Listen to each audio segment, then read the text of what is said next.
you have basically found a tear in the fabric of reality. You found a way under the map, so as people that play video games would say. I get that's a really good way of putting it. Yeah. Yeah. Yeah. Can you, first of all, explain exactly what you discovered and how you discovered it, and then we'll kind of like we'll sum that up. Then we'll like start from the beginning, sure, and then go through like a linear fashion of how this all happened. Okay, so in short, I basically discovered that there is a way. There's this phenomena on DMT that a lot of people experiencing similar things. Emphasis on similar, like very similar, but similar. And I asked, because I've done it so many times, I asked myself, okay, wait a second. I don't think there's any possibility at this point for me to believe that this is somehow mind-made, whatever we call mind-made, right? And then I asked myself, okay, well, if the space is real, is there anything we can do to prove that it's real? And one of the first things that came to mind is like, well, if we can find something that is exactly the same in that space for everybody, that puts us in a good place to start talking about it. Like a repeatable experiment.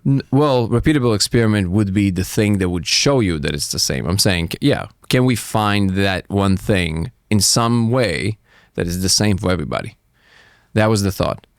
It took me years to figure it out, and we can talk about the details of how I figured it out at the end. But this one component, which essentially is what I discovered, if you project a diffracted laser on the surface, which just means a band of a laser, just like the thing that scans barcodes in a supermarket, and you smoke DMT, you will see code running in the surface that you're projecting the laser on. And this basically is the same for every single person. They see, in the beginning, they kind of see similar, like they see some structures, they see some movement, they see something kind of like there. But then eventually they drop into the space where they just see the same thing. And we can sit in a room. I had 15 people in a room at the same time, talking about it, pointing to it. You can literally talk about it like you talk about a regular object in a room. This is how coherent it is. That's the gist of what I found. And how many people have you shown this to that have seen it? Me personally, hundreds of people. I know of, I keep saying at least over 1,000 that I just want it to be, as concrete as possible. So I counted like how many people reached out and told me this is how many people I showed, this is how many people saw it. Yeah. So I calculated all of that. It was at that point it was like 980 people. Right. So this was 5 months ago. So I'm pretty sure there's like, at this point it's kind of like this little subcultural thing, and people just, there's communities that are forming around it. People kind of talk about it, all that stuff. Yeah. So I think this would be a good point. Maybe we should show the trailer. Sure. Let's show that to people. Steve, can you pull it up?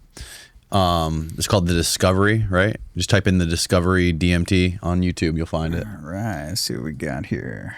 All right. Full screen that bad boy. By the way, I want to mention that, pause for a second. I'm sorry.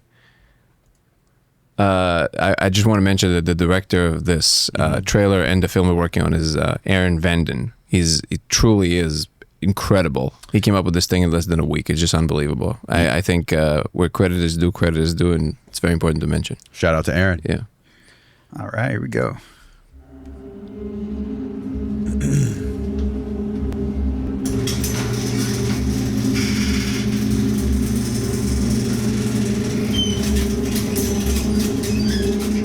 I remember things very vividly from a very young age.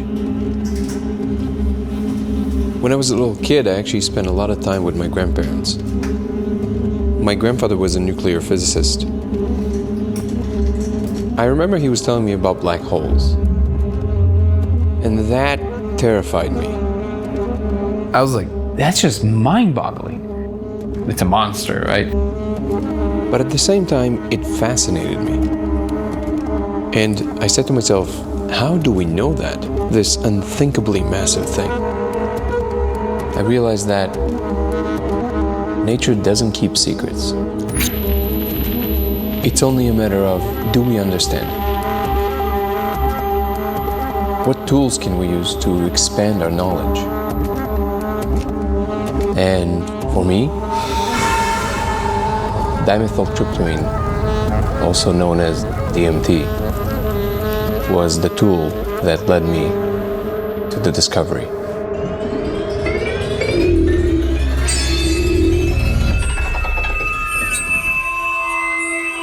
When I first saw the phenomenon, It was like, holy shit.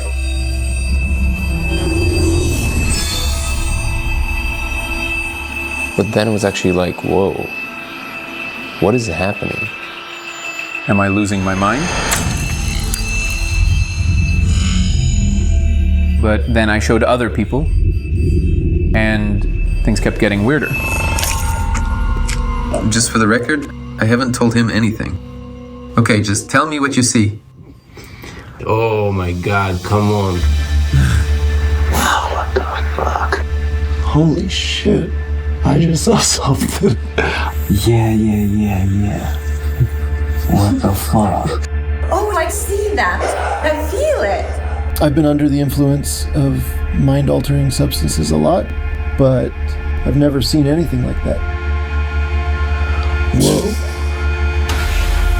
I showed over 100 people, and I kept asking myself, how are all of us seeing the same thing? Oh my god. It's changing shapes right there. The laser was revealing numbers and letters running in a pattern. They're almost like this big here, and it looks like code. It looked like That was a thick programming laser. It's That's why I definitely told you, saying yeah. something, and I just want to take a picture of it and translate it. Wow. You see that? Okay, so yeah, it's not stuck. No. It's not because of the light. No, it's on its own side. Light is just literally revealing it. And each angle shows you different layers, different ways through it. I could see through the wall. It's not like a hallucination. It has spatial awareness and permanence. I don't know. Whoa. For centuries, mankind has attempted to explore these psychedelic, altered states, but we've never had a repeatable, testable phenomenon to observe until now. I'm obsessed.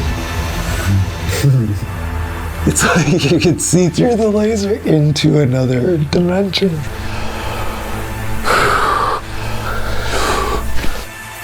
I mean, like, take yourself to that. Like, I just made a connection that nobody made before, which is a simple connection. The claim is, if you project a diffracted laser on the surface and you smoke DMT, you will see code running in surfaces. Yes, like in the Matrix. So there are a few possibilities. One, I lost my mind, which is the coolest losing your mind ever in history. the second option is that This is the biggest discovery of humankind. If anybody ever asked themselves what it would be like to know you live in the Matrix for sure, well, I know for sure. I'm convinced. So where do we go from here? All I know is It's about to get crazy.